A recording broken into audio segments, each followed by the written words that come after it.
Deus conhece. Então cada um aqui que está seguindo a Deus, porque Deus tem plano para a igreja e também planos individuais, porque nós somos igreja, corpo, um corpo, né, em união, mas somos pessoas também com as nossas vidas individuais, né, pessoais, nossos problemas. Então Deus, Ele conhece tudo o que se passa conosco, as dificuldades, as provas. Tem até um filme de Jacó, não sei se vocês já viram, que quando ele chega lá na casa do tio dele, ele já chega tão cansado, que num determinado momento da chegada dele, ele cai. Cai desmaiado, né? De tanto cansaço, de tanto esgotamento. E a vida com Deus, ela é assim, às vezes ela nos traz momentos difíceis, em que nós não sabemos exatamente o que vai acontecer. Nós sabemos assim, que se nós formos fiéis, na medida do possível até o fim, nós entraremos no reino de Deus. Isso nós sabemos. Porém, em meio à caminhada até isso acontecer, nós não temos assim uma exatidão das coisas, da forma de como elas vão acontecer. Mas nós sabemos que elas vão acontecer. Então o que nos move? É a fé. A fé que moveu Jacó também, né? Mesmo com seus problemas, né? A fé dele moveu o seu coração, porque ele sabia que o seu pai o havia abençoado, e Deus concordado, e Deus confirmou por meio do sonho, da visão. Amém. É tão bom, irmãos, quando a gente às vezes está passando por momentos difíceis e a gente fica meio incerto, e Deus às vezes dá um sonho, né? Aqui na nossa igreja eu falo isso às vezes, Deus fala muito por meio de sonho, né? Não vou falar que Deus fala só por meio de sonho, sobrenaturalmente, mas Ele fala também por meio de sonho. E quando Ele fala, é muito bom. Pastor, Ele fala também coisas ruins que acontecerão? Sim, também. Mas eu estou falando no sentido de coisas boas, como no sentido da mensagem. Então Deus mostra para confortar o coração. Então quando Deus te falar algo por meio de sonho, vamos colocar no sentido positivo. Creia, meu irmão. Quando confirmar, não é uma loucura. Não é uma loucura. Porque, de repente, se você for contar para algumas pessoas que não creem, isso para elas é loucura. Mas para nós que somos salvos, crentes, cremos em Deus, é o poder de Deus. Então, isso é o poder de Deus para a salvação de todo aquele que crê. As manifestações de Deus também, nesse sentido. É Deus se manifestando. Então eu não posso fazer pouco caso. Se Deus está me confirmando algo, o que eu tenho que fazer? Se eu sou um servo, creio. Tenho que crer. Porque, irmãos, na verdade, nós não vamos chegar ao fim da nossa jornada por conta da nossa sabedoria somente. Isso é bom ter conhecimento, sabedoria, a pessoa, né, fazer para Deus o melhor que ela pode, mas o que vai fazer com que nós cheguemos ao fim da jornada da melhor maneira possível é a fé, permanência. Fé faz você permanecer. Amém. Não é verdade? Às vezes a gente olha para algumas pessoas assim, acontece em alguns casos, né? E algumas pessoas às vezes até zombam, né? Debocha, coitado do fulano, né? Está esperando uma coisa, tadinho. Eu fico olhando para ele, é um tolo. Tem gente que fala isso. Mas se aquele tolo, que as pessoas dizem ser tolo, mas não é, ele continuar na sua perseverança, muitas pessoas verão ele ser abençoado e terão que mudar o conceito. E aí a gente entende que é a questão de fé. É a questão de fé. O que me faz permanecer é a fé. É a fé. Porque na hora que a gente está sendo provado, o que vai fazer com que a gente permaneça? A fé. Se a pessoa não tiver fé, não adianta nada. Não é verdade? Então, essa promessa, ela foi sendo falada por Deus a Abraão por algumas vezes, né? Passou por Isaac, porque Isaac, nós sabemos que ele foi o filho da promessa, né? E chegou a Jacó, e cumpriu-se em Jacó. Mas o que Deus disse a Abraão, Deus fez. Que maravilha isso aqui, olha só, no verso 14, eu vou ler de novo, porque é uma ênfase no trecho. Né? A tua descendência, Deus falando a Jacó, será como o pó da terra. Estender-te-ás para o ocidente, para o oriente, para o norte, para o sul. Em ti e na tua descendência serão abençoadas todas as famílias da terra. Que bênção é essa aqui? Será que todas as famílias da terra são abençoadas? Todas, absolutamente? Será que é isso que está dizendo aqui? Não. Uma vez eu vi um irmão conversando com ele disse isso. Ele estava até pregando, assim, numa programação que a gente estava fazendo. Mas na verdade, quando ele fala aqui no verso 14, ó, em ti e na tua descendência serão abençoadas todas as famílias da terra, é na aliança que Deus fez com Abraão e que estava se cumprindo em Jacó. Porque como que uma família vai ser abençoada se ela não estiver na aliança que Deus fez com Abraão? E nós sabemos que o descendente de Abraão, fala lá na carta aos Gálatas, é Jesus. Então, trazendo para nós hoje, é em Jesus que as famílias são abençoadas. Não é, Deus abençoou todas as famílias da terra, sua família é abençoada. Não é assim. A gente vai falar para as pessoas lá fora, né? Não, para que a sua família seja abençoada, você tem que entrar na aliança que Deus fez com Abraão, no caso hoje, se cumpriu em Jesus. Então tem que ter esse entendimento. Porque senão as coisas ficam assim, né? Alienadas, separadas umas das outras. Eu leio uma coisa, entendo outra. Deus não abençoa quem não entra na sua aliança. Abençoa? Não existe isso. Nós até vimos alguns dias atrás, né? Uma pessoa falando isso, mas não tem nada a ver. Deus não vai abençoar quem está fora. Deus pode ter misericórdia, né? O sol nasce para todos. Alguém diz assim, a chuva cai para todos. Nesse sentido, sim. Agora, a bênção que Deus tem reservada, essa é para os seus. A Bíblia deixa isso claro. Tanto é que fala aqui, ó, em ti, em Jacó, no Deus de Jacó, na aliança que Deus havia feito com Abraão e que chegou até Jacó. Em ti, não é? E na tua descendência serão abençoadas todas as famílias da terra. A aliança que Deus havia feito, trazendo para hoje, essa aliança cumpriu-se em Jesus Cristo, no descendente. É importante ter essa compreensão também. Eu quero que você, antes de caminhar para o final, se você puder, né? João 1:51, Evangelho segundo escreveu São João, capítulo 1, versículo 51.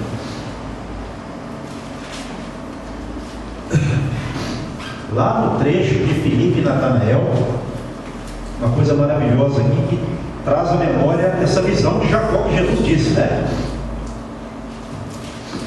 João 1:51.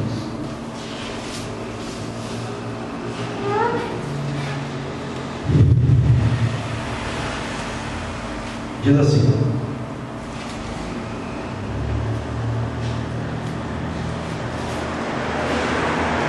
João 1:51. Vai procurar com calma. João 1:51. Amém. Diz assim: E acrescentou: em verdade vos digo, que vereis o céu aberto e os anjos de Deus subindo e descendo sobre o Filho do Homem. Amém. Quer dizer, tem uma comparação, né? Com o que aconteceu a escada lá, porque a escada da visão que teve Jacó, os anjos subiam e desciam. E Jesus disse a essas pessoas que elas veriam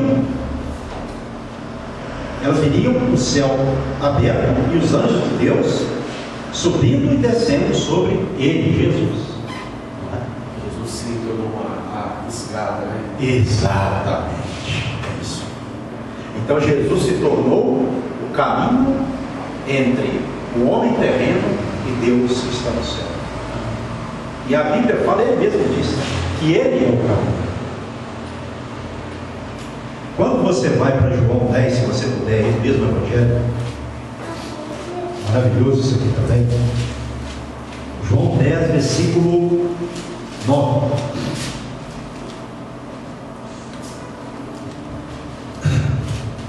João 10, 9. Trecho do bom pastor que é Jesus. Eu sou a porta. Se alguém entrar por mim, será salvo. Entrará e sairá e achará pastagem. Eu sou a porta. Quem entrar por mim será salvo. Então Jesus é o caminho que conduz à salvação. O que Jacó viu lá, nós temos em Jesus hoje. Maravilhoso isso. Ele é o caminho que conduz o homem a Deus. Ele é a porta pela qual quem entra será salvo. Maravilha, né? Ele é o nosso Salvador, nosso Senhor. Porque a Bíblia fala que só há um mediador entre Deus e os homens. O que é mediador? Aquele que reconcilia. Isso, tipo um advogado, né? Ele é que reconcilia, exatamente, ele é que intercede. Então, ele é o mediador. Só há um mediador. Por isso que nós não podemos crer que há medianeira, que há santo A, B ou C, porque só um homem recebeu o poder de reconciliar os homens perdidos com Deus. Jesus Cristo, homem. Ele é o mediador da nova e eterna aliança. Em Jesus nós temos um compromisso. Em Jesus nós temos esse compromisso. Nós temos essa promessa. Ele teve esse compromisso, ele foi até o final da sua promessa, não é? Da promessa que Deus fez. Deus fez ou não fez promessa? Sim, mesmo. E ele cumpriu a promessa por meio de Jesus Cristo ou não? Amém. Então Jesus Cristo, quem tem ele, tem tudo. Amém. Ele é tudo, né? Então hoje nós não precisamos, até chego a dizer, de tantas coisas, porque todas elas cumpriram-se em Jesus Cristo. Maravilhoso isso, né? Foi extraordinário. Para nós fechar, vamos voltar lá, para não estender-se muito. Gênesis 28, nós estávamos lá, versículo 15.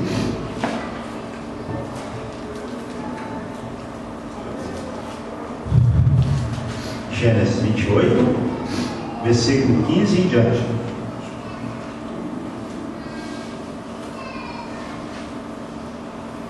Eis que eu estou contigo e te guardarei por onde quer que fores, e te farei voltar a esta terra, porque te não desampararei até cumprir eu aquilo que te hei referido, aquilo que Deus falou.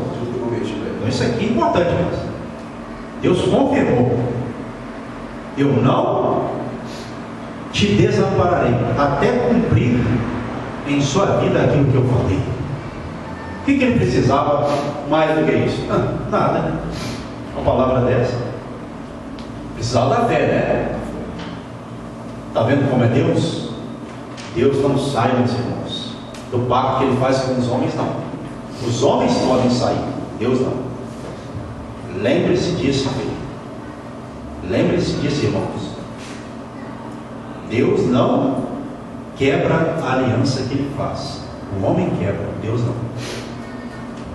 Verso 16. Despertado Jacó do seu sono, disse: na verdade, o Senhor está neste lugar, e eu não o sabia. E temendo, né, ficou cheio de temor, né, disse: quão temível é este lugar! É a casa de Deus, a porta dos céus. Então, Betel significa casa de Deus. Casa de Deus. Se você for ler o verso 18, ó, tendo se levantado Jacó cedo, de madrugada, tomou a pedra que havia posto por travesseiro e a erigiu em coluna, sobre cujo topo entornou azeite. Por que ele fez isso? Porque era um costume da época. Quando havia uma manifestação, um acontecido importante, ele fazia isso. A pessoa fazia isso, entendeu? Era um memorial, era algo marcante. Por isso que ele fez isso aqui, né? Então, irmãos, é o que nós precisamos de ter de Deus o quê? A palavra, a mensagem, a palavra enviada. O resto é com quem? É conosco. O irmão Gelson falou isso. Então, tem faltado alguma coisa para os irmãos do que é necessário? Não. Então Deus tem cumprido a palavra dele. Não tem deixado de cumprir a palavra dele. Vamos continuar cumprindo a nossa. Como o evangelista falou aqui, interessante essa colocação dele, né? Às vezes nós nos esquecemos do nosso maior e eterno Pai. A esse nós temos que honrar com honra maior. Amém. Uma honra redobrada. Amém. Porque esse está conosco todo dia, na nossa jornada, né? Até o final. Até o final dos séculos. É verdade. Amém. Interessante que lá no final do Evangelho segundo São Mateus, capítulo 28, né? Ele falando sobre ir por todo mundo, fazer discípulos de todas as nações, ensinando-os a guardar todas as coisas que vos tenho mandado, e eis que batizamos, né? Em nome do Pai, do Filho e do Espírito Santo, e eis que estou convosco todos os dias até a consumação do século. Então isso aí é verdade. O Senhor está conosco até o final, porque Ele não desampara. Amém. Então nós não podemos também deixar Deus, né? Jacó, ele foi prensado, passou pela dificuldade, mas não deixou. Por isso a palavra de Deus, toda a palavra de Deus se cumpriu na vida dele. Tem muita coisa sobre Jacó, né? Daqui a um tempo eu vou pregar outra mensagem, que é a que eu ia pregar, a que eu iria pregar, né? Mas aí, com o Dia dos Pais, eu trouxe esse contexto, né? Essa importância da gente ficar também sobre a palavra de Deus, né? E no caso, a gente ficou sobre a palavra de Deus, que foi a palavra naquele momento de seu pai para ele, também de sua mãe. Amém? Amém. Se coloque sobre os seus pés essa noite. Irmãos, nós estamos com uma necessidade na igreja muito grande. Qual? É a da presença dos irmãos nos cultos, né? O irmão Luciano teve aí, terça-feira ele viu, né? Quinta-feira também. Então nós somos poucos, mas precisamos de ser poucos permanentes, né? Para que os outros que estão chegando vejam, né? Um grupo pequeno, mas unido, né? Em comunhão. Amém? Então se você puder, faça todo o esforço para estar na igreja terça, quinta e domingo. Amém? Faça assim com as mãos de fundo e receber. Pai, a todos os presentes e ausentes eu abençoo com o teu amor, com a graça do Filho e com a suave e doce consolação do Espírito Santo. Meu Pai, dê a todos um final de semana encorajado, consolado, animado, para que nós terminemos a semana assim, comecemos a semana prática amanhã, encorajados, ó Pai, pelo teu Espírito Santo, com essa consolação. Nós precisamos dela, meu Pai, para que permaneçamos também no propósito do Senhor, assim como Jacó. Assim a todos eu abençoo, em nome de Jesus, amém. E que as palmas louvem a Deus, amém.